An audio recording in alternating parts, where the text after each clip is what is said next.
ज्येष्ठराजं ब्रह्मणां ब्रह्मणस्पत आन शृण्वन्नोतिभिः सीदसादनम्। ॐ महागणपतये नमः।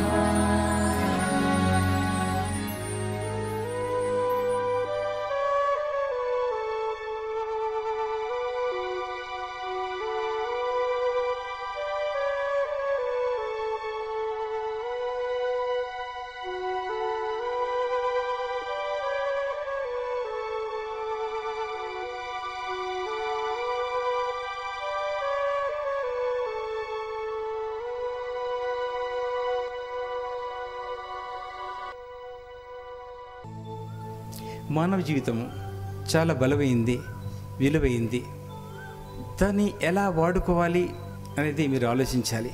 కళ్ళు పోయినాయా ఏం చూడలేం, కళ్ళు ఉన్నప్పుడు ఏం చూడాలో చక్కగా చూసుకోవాలి, మరి చూడలేం. చెవులు బలహీనం కాకముందు ఏది వినాలో వినాలి, వీలైతే దైవవాక్కు వినే ప్రయత్నం చేయాలి. నాలుక పడిపోకముందే, పక్షవాతం రాకముందే, ముసలితనం రాకముందే, బీత్తనం రాకముందే ధనధర్మం ఎంత చేయాలో చేసుకోవాలి. ఈ నాలుక పడిపోకముందే ఒక్కసారి భగవద్నామాన్ని చక్కగా ఉచ్చరించాలి. కూర్చున్నప్పుడు, లేచినప్పుడు, నిలిచినప్పుడు ఉచ్చరిస్తూ పోవాలి. తెలియదు ఎప్పుడు నాలుక పడిపోతుందో, మాట బంద్ అవుతుందో, దృష్టి బంద్ అవుతుందో, చెవులు మూసుకపోతాయో, మనసు తన అదుపులు లేక పిచ్చి పడుతుందో తెలియదు. కాబట్టి భగవద్నామాన్ని ఎప్పుడు ఉచ్చరించే ప్రయత్నం చేయాలి. అదే మన ఎంబడి వస్తుంది, ఏది మన ఎంబడి రాదు.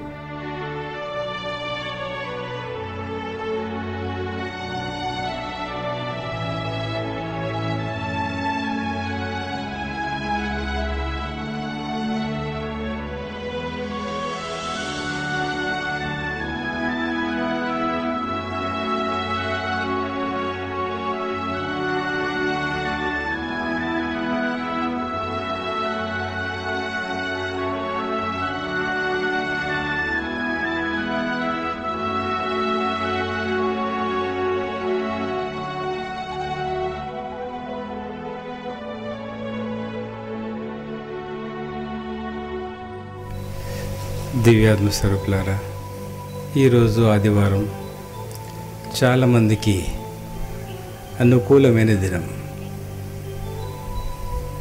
మానవుడు అనుకూలమైన దినంలో జాగ్రత్త ఎలా పడాలి అనే విషయం చక్కగా భారతీయుని తెలుసు. కానీ భారతీయుడే మర్చిపోయాడు. పరదేశస్తులు గుర్తుపెట్టుకున్నారు. ఆదివారం పరదేశస్తులు విలాసాల విందులతో పాటు కార్బన్ డైఆక్సైడ్ విడిచిపెట్టి ఆక్సిజన్ తీసుకోవడానికి చెట్ల మధ్యలోకి వెళ్తారు. మన భారతీయులు కొన్ని విషయాల్లో జాగ్రత్త పడ్డప్పటికీ ఆదివారము అనుకూలమైన దినం, అందరూ కలిసే దినం. కాబట్టి మానవుడు ఆలోచించవలసింది దీర్ఘంగా, మన ఇంట్లో ఉన్న బలహీనత ఏంటిది? వాస్తుదోషమా, నవగ్రహ దోషమా, లేక తాగుబోతు తండ్రితో బాధనా, తాగుబోతు అన్నతో బాధనా?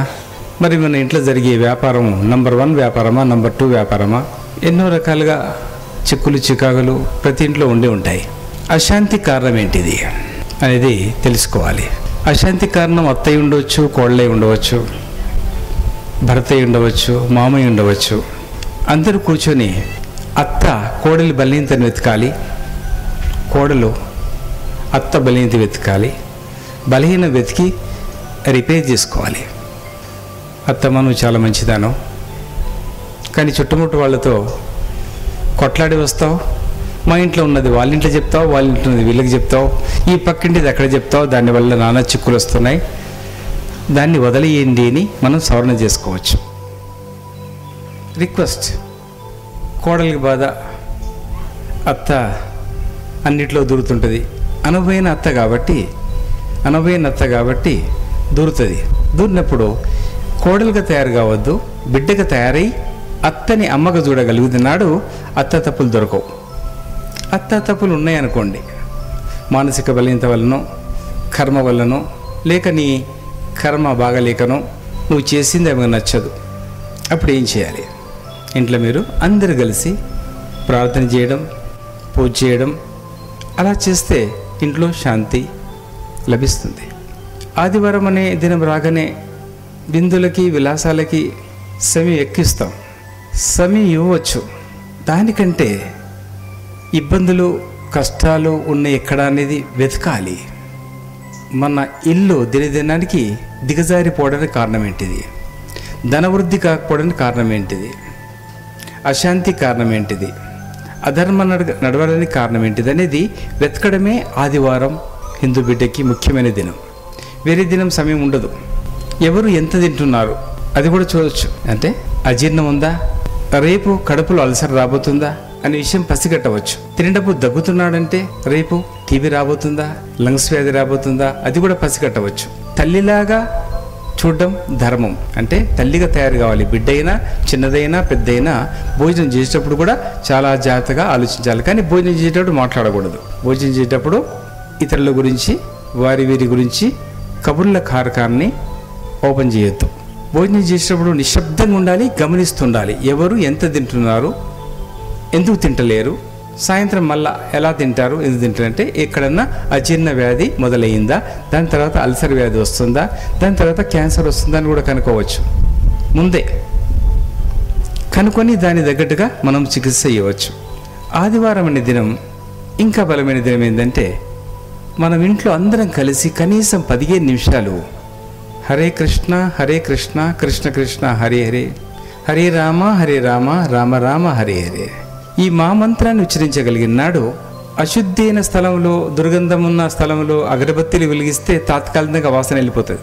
ఒక ఎలక చచ్చిపోయినా వాసన ఎక్కువన్నా అగరబత్తీలు 2 కాదు 10 తగలబెట్టేస్తే ఆ వాసన నిలబడిపోతుంది. అయితే దైవనామోచ్చారణ వల్ల ఎవరెవరిలో ఏ బలహీనం ఉందో ఆ బలహీనం మెల్లగా మెల్లగా మెల్లగా దుమ్ములాగా ఎగిరిపోతుంది. అందరూ కలిసి ప్రార్థిస్తే ఎవరిది వాళ్ళే ప్రార్థన చేయడము, ఎవరిది వాళ్ళే జపం చేసుకోవడం, పూజ చేయడం వల్ల వాళ్ళకు దొరుకుతుంది. కానీ కుటుంబానికి అంత కలిసి రాదు. కుటుంబానికి కలిసి రావాలంటే, కుటుంబంలో ఉన్న దుష్టగ్రహాలు దూరం కావాలంటే, నవగ్రహాలు శాంతించాలంటే, వాస్తు పురుషులు శాంతించాలంటే పవిత్రమైన మనసుతో నవ్వుతూ తుళ్ళుతూ ప్రేమని పంచుకొని ఆ కొంతసేపు కాలం గడిపిన నాడు చక్కగా ఆదివారం నాడు మనకు అన్నీ కలిసి వస్తాయి. అన్ని దుష్టగ్రహాలు దూరం అవుతాయి. శని చక్కగా 10 మంది ప్రార్థిస్తే ఒకరి మాట వినకపోవచ్చు. ఓ చిన్న పాప పలకరిస్తే శనికి సంతోషంగా ఇంత పెద్ద వికృత ఆకారం, పెద్ద ఆకారాన్ని, విశ్వరూపాన్ని చిన్న రూపానికి తీసుకురావచ్చు, ఇంత రూపాన్ని తీసుకురావచ్చు. అంత శక్తి ఉంటుంది. అందుకనే ఐక్యమత్యత ప్రార్థన బలమైంది, విలువైంది. దీని గురించి మానవుడు ఆలోచించాలి. మానవుడు ఇంకొకటి ఏంటంటే ఈ జన్మకు మానవుల్లో ఉన్న బలహీనత ఏంటిది? ఎక్కడో ఒక డిపాజిట్ చేశాడు కాబట్టి చదువుకున్నాడు, చూడగలుగుతున్నాడు, వినగలుగుతున్నాడు, నవ్వగలుగుతున్నాడు, తర్వాత ఒక సైకిల్ ఉంది, ఇల్లు ఉంది, మంచి జీతం దొరుకుతుంది, మంచి వ్యాపారం ఉందంటే ఎన్నో జన్మల నుంచి జమ చేసిన ఒక డిపాజిటే ఈరోజు ముందుకొచ్చి అన్ని ఇస్తుంది. అయితే ఈ జన్మకు మనం ఆదివారం నాడు ఒకసారి ఆలోచించవలసింది, ఈ జన్మలో ఉన్న మన బలహీనత ఏంటిది? కోపమా, అసూయనా, అహంకారమా, కామమా, మరి ఒకరి మీద ఏడవడమా, పరనింద చేయడమా? ఏ బలహీనత మీలో దూరి పురుగులాగా తొలిచివేస్తుంది? దాన్ని మనం ఒలిచివేయాలి. దాన్ని ఒలిచివేయాలంటే పట్టుకోవాలి. ఎలా పట్టుకోవాలి? నాలో ఉన్న బలహీనత ఇది, బయటికి చెప్పవద్దు, అందరికీ తెలియదు. మనలో ఉన్న బలహీనత అందరికీ తెలియదు, మనకే తెలుస్తుంది. ప్రతి మనిషిలో 3-4 ఉంటాయి, తక్కువలో 3-4 ఉంటాయి. 30 ఏళ్ళ వరకు దాచుకుంటాడు, 31 సంవత్సరం బయటపడుతుంది. అది దొంగతనం అనుకోండి, అది తాగుడు అనుకోండి. 30 ఏళ్ళ వరకు బయట తాగి వస్తాడు, వచ్చేటప్పుడు ఆకు వేసుకొని వస్తాడు, వాసనే రాదు భార్యకు, పెళ్ళినబడి ఉంటాడు అని తెలియదు. 30 ఏళ్ళ దాటిన తర్వాత వయసు ముదిరినాక ఒకనాడు తప్పదాగి ఎవరినో కొట్టాడంట, పోలీసులకు వెళ్ళాడంట, ఇంటికి ఫోన్ వచ్చిందంట. ఇలాంటి బలహీనతని తరగడానికే మానవ జన్మ దొరికిందంటే నీ బలహీనత ఈ జన్మ ఏంది దాన్ని తోసిపడివేయాలి, పీకి పడివేయాలి, కాల్చి పడివేయాలి. అప్పుడే ఈ జన్మ సార్థకమవుతుంది. సంతోషంగా ప్రేమగా బాగా ఉండగలం. మనం మన బలహీనతని ఖండించలేకపోతే మనం ఎన్ని భక్తి చేసినా, ఎన్ని కొబ్బరికాయలు కొట్టినా, ఎన్ని వ్రతాలు ఆచరించినా, ఏ యాత్రలు చేసినా ఏ మహాత్ముని దర్శించినా ఏమి లాభం ఉండదు, 1% కూడా లాభం ఉండదు. ప్రాక్టీస్ నేర్చుకుంటే ఏదన్నా జయించగలం, నేర్చుకోగలం. ఓ ప్లేన్ కూడా నేర్చుకోవాలంటే, వదలాలంటే ఒక ఎలక నుంచి, కుందేలు నుంచి, జింక నుంచి ఏనుగుడు త్రోసివేయచ్చు. అది మానవుడికి ఆ శక్తి ఉంది. అంత పెద్ద బలహీనత కూడా మానవుడు త్రోసిపుచ్చవచ్చు సులభంగా.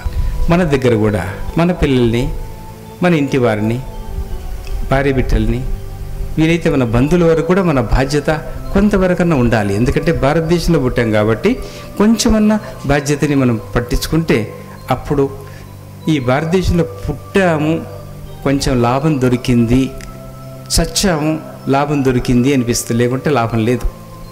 చచ్చారు, పుట్టాడు, పెరిగాడు, లాభం లేదు. ఏం చేశాడు? పెరిగాడు, పెద్దగయ్యాడు, బ్రతికాడు, ఆఖరికి తనలో ఉన్న బలహీనతని ఖండించుకోలేదు, సమాజానికి సేవ చేయలేదు, దైవ సేవ చేయలేదు, తనలో ఉన్న బలహీనత జరగలేదు. ఏదో పిచ్చిగా పుట్టాడో పిచ్చిగా చచ్చిపోయాడు. అది మానవ జీవితం కాదు. ఎక్కడైనా ఏ దేశంలో పుడితే పర్లేదేమో, సరిపోద్దేమో. కానీ భారతదేశంలో పుట్టాలంటే అంత చులకమైన, అంత చిన్న సావు చావకూడదు, సస్తే పెద్ద సావు చావాలి. ఏ కొంచెమన్నా సాటి మానవునికి సాయం చేయాలి. మన ఇల్లు, ఒక ఇంట్లో పుట్టాము, మన ఇంట్లో దుర్మార్గులు నలుగురు పుట్టారంటే ఒక్కడన్నా బాగు చేసి సావాలి, ధర్మకార్యం ఒక్కడన్నా చేసి సావాలి.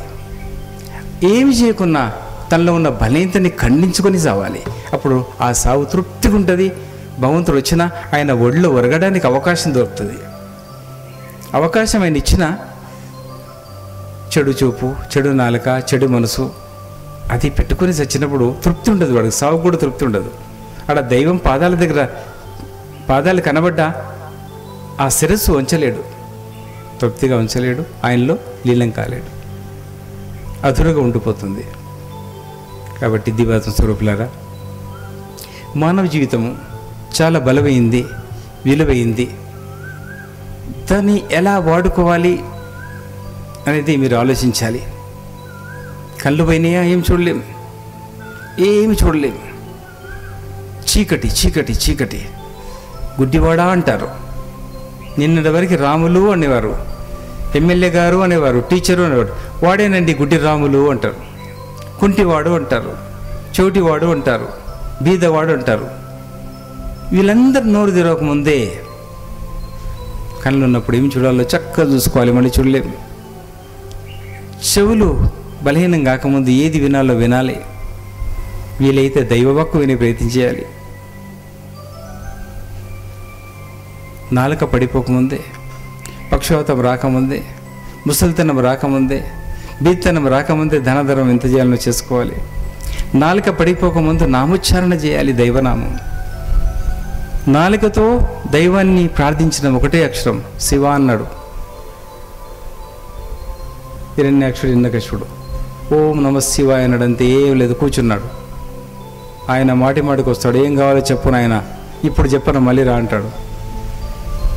ఓం నమ శివాయ అంటాడు. ఏం కావాలో చెప్పు నాయన, ఒక వారం తర్వాత చెప్తా అంటాడు, మళ్ళీ పోతాడు. నాలుక బలం అంత శక్తివంతమైంది. ఈ నాలుక పడిపోకముందే ఒక్కసారి భగవద్నామాన్ని చక్కగా ఉచ్చరించాలి. కూర్చున్నప్పుడు, లేచినప్పుడు, నిలిచినప్పుడు ఉచ్చరిస్తూ పోవాలి. తెలియదు ఎప్పుడు నాలుక పడిపోతుందో, మాట బంద్ అవుతుందో, దృష్టి బంద్ అవుతుందో, చెవులు మూసుకపోతాయో, మనసు తన అదుపులు లేక పిచ్చి పెడుతుందో తెలియదు. కాబట్టి భగవద్నామాన్ని ఎప్పుడు ఉచ్చరించే ప్రయత్నం చేయాలి. అదే మన ఎంబడి వస్తుంది, ఏది మన ఎంబడి రాదు.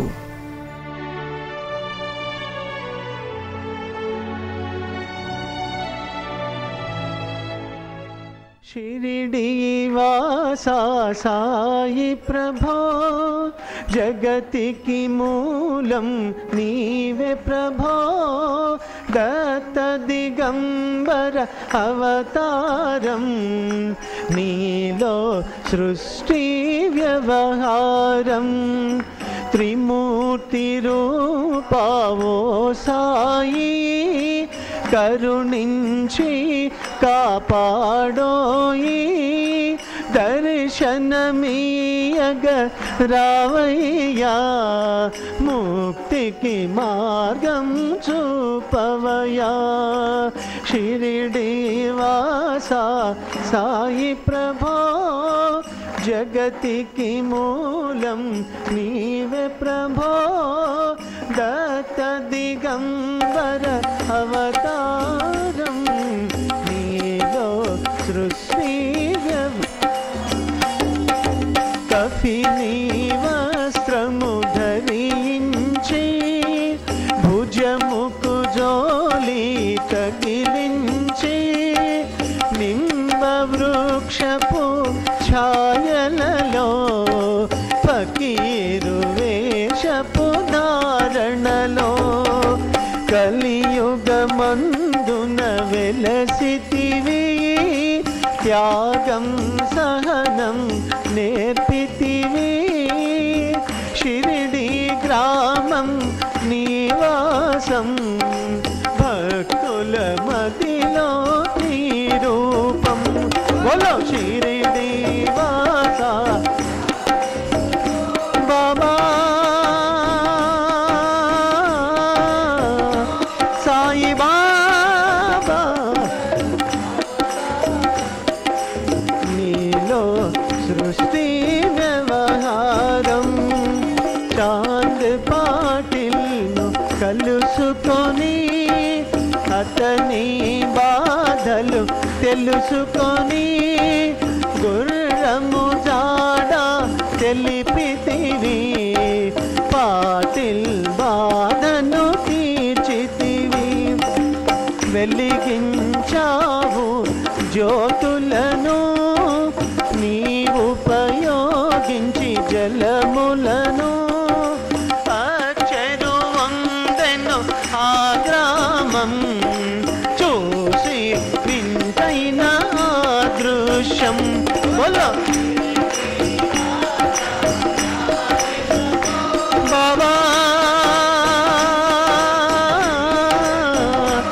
సాయి బాబా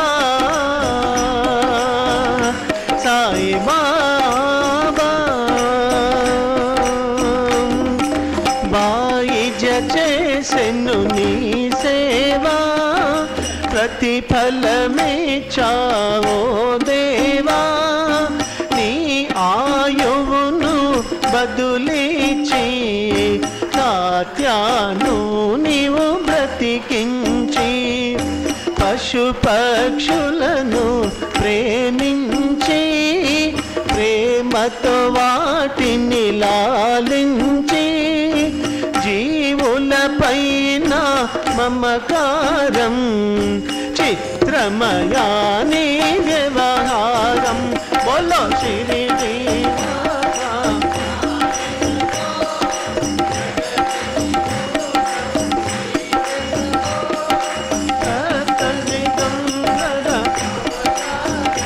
సాయి నీలో సృష్టి వ్యవహారం నీ ద్వారములో నిలిచితిని నిన్నే నిత్యము కొలిచితిని అభయమునిచి బ్రోమయా ఓ శిరిడీశాదయామయా ధన్యము ద్వారకవో మాయి నీలో నిలిచెను శ్రీ సాయి నీధు కరుణించి నీవు ప్రోచితివి బోలో షిరిడి వాసా బాబా సాయి బాబా సాయి బాబా కరుణా సింధు కరుణించు మాపై కరుణ కురిపించు సర్వము నీకే అర్పితము పెంచుము భక్తి భావమును ముస్లిం అనుకొని నిన్ను మేఘా తెలుసుకొని అతని బాధ దాల్చి శివశంకర రూపం ఇచ్చావయ్యా దర్శనము బోలో షిరిడి వాసా బాబా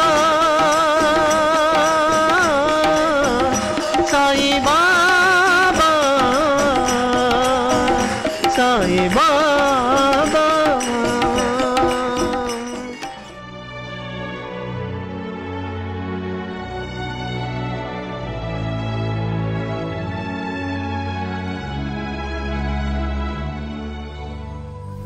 హరి ఓం.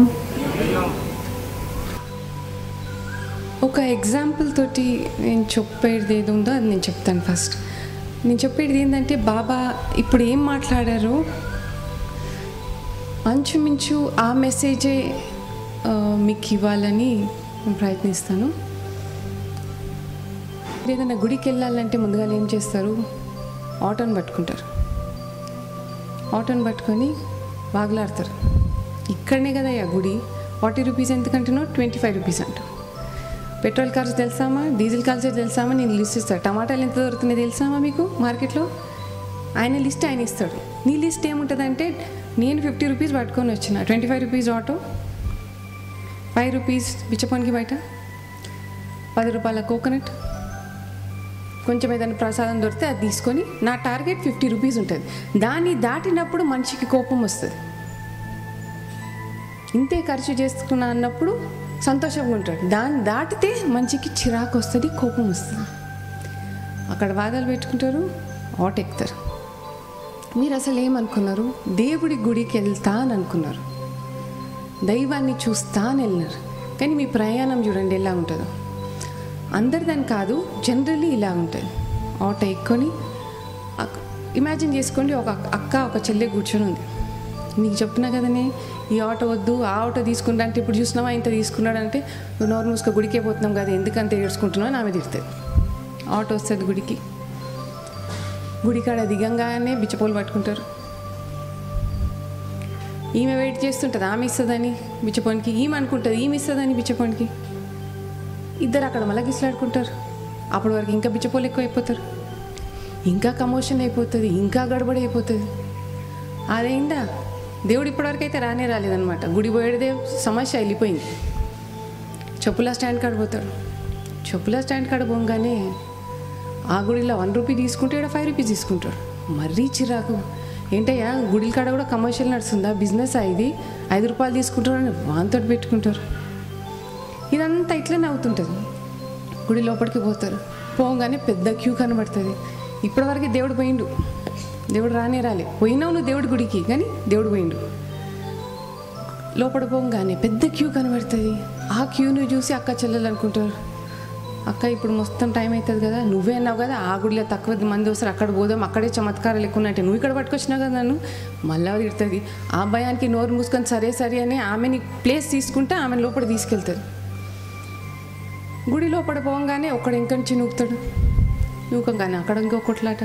పాపం గుడి లోపల పోయింది ఆమె, దేవుడి కోసం అనేది పోయింది. నూకంగానే దేవుడిని మర్చిపోయి కొట్లాట పెట్టుకుంటుంది. అక్కడ పక్కన ఇంకొక ఆమె వచ్చి మళ్ళీ నూకుతుంది. నూకంగానే కన్ను చీర మీద పడుతుంది. ఎంత బాగుంది చీర అని కన్ను పోతుంది అక్కడికి. ఇంకా ముంగడి నుంచి ఒక ఆమె తిరిగి ఇంకొకని ఓమా అని పిలుస్తుంది. ఆమెలో ఉన్న నగలు చూస్తుంది. ఆ నగలు ఎంత బాగుందని ఇంకొక అనుకుంటుంది. ఆ మనసు అలా ట్రావెల్ చేసుకుంటూ దేవుడి వరకు వెళ్తుంది. నడిమిట్లో పూజారి ఏమేమి తప్పులు చేస్తున్నాయో అవన్నీ లెక్క పెట్టుకుంటా నెక్స్ట్ పార్ట్ అనమాట. ఈ స్టోరీది నెక్స్ట్ పార్ట్ అక్కడ స్టార్ట్ అవుతుంది. చూసినావా ఆయన కింద చూసినావా, కింద ప్లేట్ ఇచ్చి దక్షిణ ఇచ్చిండు, అందుకే ఆయన పూలారు ఇచ్చిండు. అక్కడ ఇక్కడ ఈయన ఇచ్చినందుకు ఆయన మొక్కనిచ్చారు. అవన్నీ ఏరుకుంటూ మనసంతా ఇలా ప్రయాణం చేసి దేవుడి వరకు పోతాడు. దేవుడి దగ్గర రాగానే మళ్ళీ అక్కడి నుంచి ఎవరో తోడ్సటోడు ఉంటాడు. నడు ముంగటికి అని అంటాడు. దేవుడి దర్శనం బాయ్, నువ్వు వచ్చిందంతా వృధా అయిపోయింది, నీకు దొరికేది ఏంటి, ఏమి లేదు. అందుకే ఎక్కడొచ్చారు అని గురువు అంటాడు. అంటే where have you come? When you come there you leave all this. మీలో ఉన్న మీరు ఆ సమయం వరకు చేసిన అన్ని తప్పు పనుల కోసం మీరు క్షమాపణ కోరుకోండి. ఎన్నో విధాలుగా తప్పులు చేస్తాం. బాబాగారు ఎలాగంటారు, నాలుక శుద్ధి, వాకు శుద్ధి అవన్నీ అంటారు. మనం కూడా ఎన్నో చిన్నవి చేస్తుంటాం. ఇష్టం ఉన్న వాళ్ళు ఇంటికి వస్తే ఫ్రెష్ మిఠాయి పెడతాం. ఇష్టం లేని వాళ్ళు అంతా స్టేటస్ పట్టి చూస్తాం అనమాట. ఎంత గొప్పవాడు ఉంటే మనకి ఫ్రెష్. మిడిల్ క్లాస్ వాడు వచ్చేస్తే ఫ్రిడ్జ్లో ఉన్నది 2 దినాలు మిఠాయి పెడతాం. అది మనం ఇచ్చే హ్యూమన్ వాల్యూస్ అనేది, ఆ వాల్యూస్ మాలో ఉన్నాయి. దాన్ని ఖండించండి. Clear all that first in every small way. పన్ను ఉన్నప్పుడు ఒక మనిషికి 10 సార్లు ఫోన్ చేస్తాం. పాపం అదే మంచి ఎన్నో దినాల తర్వాత మీకు ఫోన్ చేస్తే చూసినాడు మళ్ళీ నాకు బాధ పెడుతున్నాడని ఫోన్ స్విచ్ ఆఫ్ చేస్తాం. సెల్ఫిష్నెస్. ఇవన్నీ చిన్న చిన్ని మనలో ఉన్న దుర్గుణాలని చెప్పలేను, తప్పులు. గుణం అనేది ఈజ్ ప్యూర్, దానికి ఏమంటదు. మనలో ఉన్న చెడు తప్పులు, మనలో ఉన్న చెడు ఆలోచనలు, everything is in the mind. అంత సృష్టి అవుతుంది, it's only in the mind. అది ఎలాగంటే అలాగ మనం ఆడుతుంటాం. అదే విధంగా మీరు కూడా సాయి గీతాశ్రమం కానీ ఏ గుడికి వెళ్ళినా మీ మనసంతా ప్రక్కనున్న దాంట్లో ఏమవుతుంది దాని మీద మీరు ధ్యాస పెట్టకండి. మీరు ఇక్కడికి వచ్చారు, ఇది కాంటెంప్లేషన్. ఆలోచించండి, ఈ వారం అంతా నేను ఎన్ని తప్పులు చేశాను, ఎంతమందికి బాబా ఇప్పుడు ఉపదేశం ఇచ్చినప్పుడు విన్నాను, చాలా బాగుండే. ఎంతమందికి గాయం చేశాను, ఎంతమందిని నొప్పించాను, ఎంతమందికి నేను చీట్ చేశాను. నువ్వు చీట్ చేసినావు అంటే క్షమాపణ కోరుకో. It is a very simple logic. It is nothing more. It is a very, very straightforward logic. You open up your soul, the soul connects with the bigger soul, and then the connection starts. That's all.